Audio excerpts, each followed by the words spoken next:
Emang bener ya kalau udah divaksin nggak bakal kena corona katanya gitu? Oh, enggak. Jadi gini, vaksin itu tujuannya untuk masukkan data ke tubuh kita supaya nanti kalau virusnya masuk ke dalam tubuh kita, maka tubuh kita akan langsung ngeluarin antibodi. Gitu. Jadi tujuannya ada di dalam tubuh kita, bukan di luar tubuh. Iya.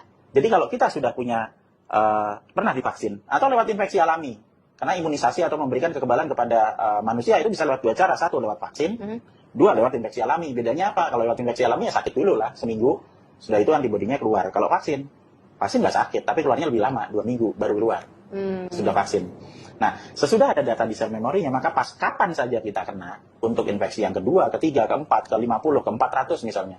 Maka begitu mereka masuk, virusnya masuk ke dalam, ya langsung ditangani sama antibodi dalam waktu 24 jam. Bukan dalam 7 hari, bukan dalam 14 hari. Itu inti dari ilmu kekebalan atau imunologi. Jadi pertanyaannya kalau misalnya saya sudah divaksin, apakah saya bisa kena virus lagi? Pasti kena virus lagi. Nggak mungkin enggak. Orang virus ada di mana-mana ya? Ya, virus ada di mana-mana. Nah, cuman kalau nanti misalnya masuk ke tempat kita, ya nggak akan membuat kita sakit. Langsung keluar antibodinya. Dan pada saat antibodinya keluar, apakah bisa nular? Ya nggak nular, virusnya dihabisin sama antibodinya. Selesai. Seperti itu. Syarat utama untuk vaksin adalah harus dalam kondisi sehat. Kalau sakit gimana? Ya ditunda sampai sehat. Kalau yang virusnya bermutasi, ini kan kita suka dengar virusnya bermutasi menjadi lebih ganas, itu gimana? Ya, nah kita harus lihat dulu mutasinya mutasi di mana. Jadi kalau saya bayangkan cangkir ini virusnya, kemudian ini bayangin aja sih, ya kan? Ini yang spike S-nya nih di sini kan. Spike S-nya, jadi yang kalau virus gini terus ada duri-durinya itu kan. Ini bayangkan ini spike S-nya. Nah, yang dinamakan mutasi kita harus tanya, mutasi di daerah mana? Kalau yang ada sekarang seperti B117 itu menunjukkan bahwa virus ini punya variasi yang berbeda di sedikit di bagian reseptor binding domainnya, di bagian spike S-nya, di sini saja. Mungkin saya perlu tisu di situ, oke? Nah, supaya akan lebih jelas, oke? Ini sih tisu, terus kemudian ini tak jilat, gitu ya. Biar Tempel nempel. di sini, biar nempel. Iya, kan? iya. Saya punya 2, oke? Dua virus. Sekarang perubahannya di mana? Perubahannya ada di sini saja. Jadi mutasinya hanya terjadi di spike S. Apa perbedaannya ini dengan ini ya? Yang satu ini mengalami perubahan, yang sini tidak. Tapi keseluruhan dari dua ini tetap satu gelas toh, tetap virus yang sama. Iya. Sehingga yang terjadi apa? Kalau misalnya yang masuk ke tubuh kita virus ini, katakanlah belum bermutasi. Sebelum 14 Februari itu tidak ada infeksi B117 itu tidak ada, ya kan? Terus ini masuk ke tubuh kita, plak gitu kan. Kemudian nanti tubuh kita akan merespon antibodi terhadap keseluruhan gelas ini kan. Nah, antibodi itu jangan dibayangkan satu gelas, satu antibodi huruf Y ini nempel bleng gini itu enggak. Atau mungkin dia hanya nempel di protein ini, tidak. Antibodi akan nempel ke sini, nutupin ini semua, seperti semut. Iya. Jadi bayangkan semut ngerubungin ini semua, ada di sini, ada di sini, ada di sini, ada di sini gitu kan. Tapi semutnya ini spesifik terhadap setiap bagian protein atau asam amino dari setiap tempat yang ada di sini. Nah, ini masuk, kemudian nanti akan direspon antibodi, merubungin semut. Nah, kemudian sudah itu kan kita kebal, punya data sel memori toh, ingat tadi? Ya. Nah, kemudian ini masuk virus yang baru. Yang terjadi apa? Antibodi yang tadi akan keluar, nyerubungin ini semua kecuali yang berubah ini toh. Karena nggak cocok. Karena nggak cocok. Apa yang terjadi sesudah merubungin di sini? Ya sesudah ada ikatan virus dengan antibodi di sini, maka nanti akan ada makrofag gede banget makan, bleng gitu.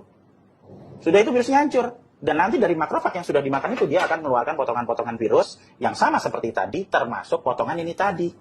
Dia akan keluar, ini nanti akan mancing antibodi lagi untuk mengenali. Sehingga orang yang sudah pernah kena tadi, pernah kena virus awal, dia tetap akan kebal sesudah kena virus yang dianggap mengalami mutasi yang di ujung reseptor binding domain tadi. Dan kemudian minggu depannya, maka tubuh akan mengeluarkan anti untuk potongan kecil ini. Antibodinya Antibodi spesifik untuk aja. ini. Berarti kalau tadi misalnya ini 100% sama atau masuk. Ini 98% sama, 2% ada di sini. Ya. Dia tetap akan makan di sini, ya kan, nutupin di sini, kemudian dihancurkan sama makrofag. Yang 2% apa? Ya nggak apa-apa, biarin aja. Nanti minggu depan keluar lagi ini. Jadi tubuh kita akan punya antibodi terhadap ini, keseluruhan termasuk bagian ini, plus ini. Jadi makin kita banyak kemasukan jenis-jenis virus, antibodi makin banyak. Makin lengkap, iya. Benar. Dan itu yang terjadi dengan kasus yang sekarang. B117, 2 orang selamat, tidak ada apa-apa. Sakit, ya udah sesudah itu sembuh. Karena selesai. ibaratnya cuma 2% itu tadi ya? Iya, betul. Perbedaan virus dan bakteri serta cara menyembuhkannya bagaimana? Virus itu ukurannya 100 nanometer rata-rata. 1 nanometer itu 1/10 juta sentimeter. kecil sekali virus itu. Jadi kalau virus segini kecil, ya kira-kira segini. Nah kemudian bakteri ukurannya gede sekali, 1000 kali lipat daripada virus. Sehingga kalau misalnya ini virusnya sekecil ini, maka bakteri akan sebesar meja ini. Padahal di virus yang sekecil ini, nanti akan diserubungi lagi oleh antibodi yang lebih kecil dari ini. Oke? Oke. Iya. Itu sebabnya untuk menangani virus perlu antibodi. Karena jumlahnya terlalu kecil. Nah, sementara untuk bakteri, ukurannya lebih besar, sehingga dia hanya bisa dihancurkan pakai antibiotik. Ditambah obat dari luar untuk masuk ke dalam. Kalau virus, tidak ada antibiotik yang bisa dipakai untuk virus. Antibiotik hanya untuk bakteri.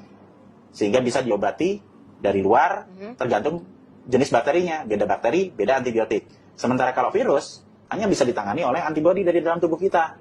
Dan antibodi itu nanti akan ada respon alami di situ. Untuk mengenali, kemudian mengeluarkan. Dan untuk mengeluarkan antibodi dalam jumlah yang cukup banyak, perlu vitamin E dan vitamin C. Udah itu aja. Mekanisme penanganan penyebaran virus itu seharusnya gimana ya? Minimal kita bisa tahu prosesnya seperti apa. Saya masih bingung katanya gitu. Jadi kita harus tahu dulu bahwa virus hanya bisa disebarkan dari orang yang sakit. Gitu loh. Kenapa orang yang sakit? Ingat tadi kan virus pertama nempel dulu nih di hidung. Pada saat nempel di hidung belum sakit tuh ya. Baru nempel saja di hidung. Karena virus ini COVID ini punya sifat yang aneh, bisa nempel di hidung itu. Nah nanti kalau misalnya jumlahnya udah banyak sekali, baru nanti masuk ke dalam. Berapa lama waktu yang dibutuhkan untuk sampai masuk ke dalam ya nggak ngerti, tergantung seberapa banyak yang masuknya kan gitu. Kemudian akhirnya dia nanti akan masuk ke dalam. Nah sesudah dia masuk ke dalam, nanti dia dari 10 jadi 100 jadi 1000 karena reseptornya ada di tempat tadi, di jantung, di alveolus, kemudian di ginjal sama di ileum, di usus halus. Baru dia bisa jadi bertambah banyak. Kalau virusnya banyak, melebihi jumlah daya tampung tubuh di dalamnya, maka dia akan dikeluarkan, itu namanya shedding. Untuk mengurangi jumlah virus yang ada di dalam tubuh. Nah, pada saat terjadi shedding, jumlah virusnya banyak sekali dan jumlah antibodinya kurang. Dan itu hanya akan dialami oleh orang-orang yang sakit. Yang sakit karena virus ya. Jadi bukan nanti ketempelan di sini, terus orangnya kena epilepsi gitu, terus dianggap sakit, itu tidak. Orang sakit kena virus, maka akan diawali dengan demam. Bukan dari positifnya, tapi dari demamnya. Dihitung dari demam awal. Nanti antibodi keluar 7 hari sesudah itu. Berarti durasi 1-7 hari. Kalau dia masih demam dan masih terus sakit, ya berarti dia punya potensi nular. Kalau orang sehat gimana? Orang sehat nggak nular kan? Iya. Lah kalau orang sehat kan antibodinya banyak, virusnya sedikit. Lah udah dimakan sama antibodinya, lah terus apa yang mau ditularin? Iya. Kalau orang sakit antibodinya sedikit, virusnya banyak. Sehingga dia akan disedingkan. Nah, di mana lokasi yang banyak orang sakit? Ya di rumah sakit. Sehingga penyebaran paling banyak di mana? Ya di mana ada tempat banyak orang sakit. Nah itu. Nah kalau orang sakit supaya dia nggak nyebar-nyebar gimana? Ya di rumah. Makanya disuruh istirahat di rumah gitu. Supaya nggak nyebarkan. Nah kalau misalnya dirawat di rumah, apa yang harus dilakukan? Ya tetap kita rawat seperti biasa. Jadi ya dikasih, ingat ya, virus hanya bisa ditangani pakai antibodi. Antibodi bisa dinaikkan pakai vitamin E, vitamin C. Terus istirahat. Makan, minum yang normal. Kemudian sering bersihkan lokasi tinggalnya yang sakit. Jadi sering ngepel lantainya sehari sekali, terus spray sama sarung bantal gulingnya itu juga sering dicuci. Nah itu yang bisa dipakai untuk nangani. Nah kalau misalnya kita keluar gimana? Kalau keluar ya kita pakai masker gitu kan. Tapi maskernya jangan dipakai terus-terusan. Kenapa? Karena kalau kita di dalam lingkungan kemudian ada banyak sekali virus di situ, nanti nempel di maskernya, maka yang terjadi kalau dari samping kita bernapas gini, virusnya nempel di masker kan ya, kita bernapas masuk keluar gitu aja kan ya, lama-lama kita jadi kena di sini. Jadi yang bagus kalau kita pakai masker sesudah selesai dari kerumunan itu ya dicuci, pulang ke rumah dicuci, ganti lagi. Nanti pulang dari rumah cuci hidung pakai garam untuk melepas jadi resiko ketularan dari maskernya karena nggak pernah diganti hilang karena dicuci ya toh, karena kita sering ganti masker. Terus nanti cuci hidung pakai air garam untuk melepas virusnya.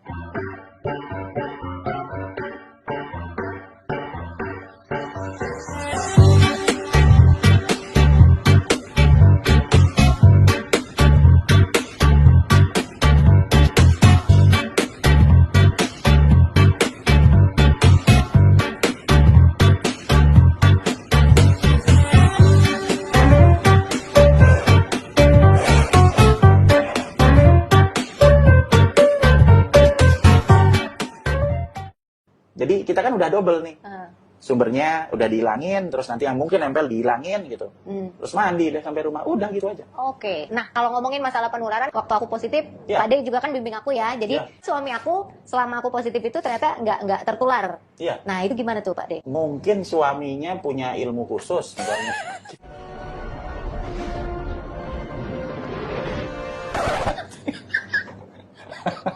Iya. Jadi nggak gini. Jadi ingat loh, pas waktu Terina tertular kan pasti ngambil swabnya kan dari hidung. Dari hidung ya. Oke, dari hidung, oh akan kebaca positif. Hmm. Oke, tapi kemudian mengalami demam juga. Ingat kan, Iya. mengalami demam juga beberapa hari. Kalau kita hanya mengacu kepada infeksi single, satu virus saja, ya mungkin kita akan bisa berasumsi bahwa, oh Terina kemarin emang ketularan COVID dan sedang dalam posisi shedding, kan gitu. Kalau dulu kita pernah bikin video juga kan Pak De yang cerita tentang kalau orang sakit itu demam itu flu, bersin atau apapun. Jadi penyebabnya bukan cuma satu hal kan. Jadi belum tentu virus tok gitu. Iya, bisa Jadi banyak. bisa demam itu kan bisa disebabkan hal yang lain kan Iya. Pak De. Nah, kalau misalnya demamnya kayak Terina misalnya tadi kan, 4-5 hari terus-terusan gitu kan. Mungkin itu karena virus. Permasalahannya adalah virus yang menyerang di saluran nafas itu tidak hanya COVID saja. Ada corona, oke, yang sekarang COVID, ada flu, orthomyxovirus, ada parainfluenza, paramyxovirus, ada selesma, rhinovirus, ada juga adenovirus, human respiratory syncytial virus. Paling tidak ada 6 virus lain yang bisa menimbulkan demam dengan gejala yang sama selain COVID.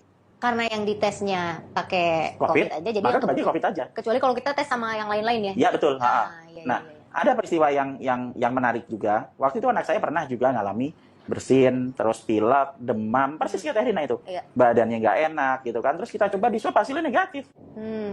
Nah, kenapa? Ya kemungkinan memang dia bukan karena virus itu, mungkin kena flu.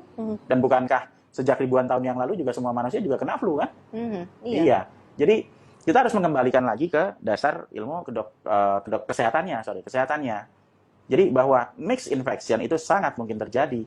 Bahkan dari satu sampel itu selalu akan ada virus lain yang ada di dalam satu sampel itu, bukan hanya COVID saja. Ini kita belum ngomong infeksi bakteri, kita belum ngomong kayak TBC, kita belum ngomong mengenai masalah asma, kita belum ngomong apalagi penyakit jantung, penyakit ginjal, dan lain sebagainya. Jadi kita harus milah-milah semua penyakitnya dan jangan hanya terpacu pada swab dari hidung saja.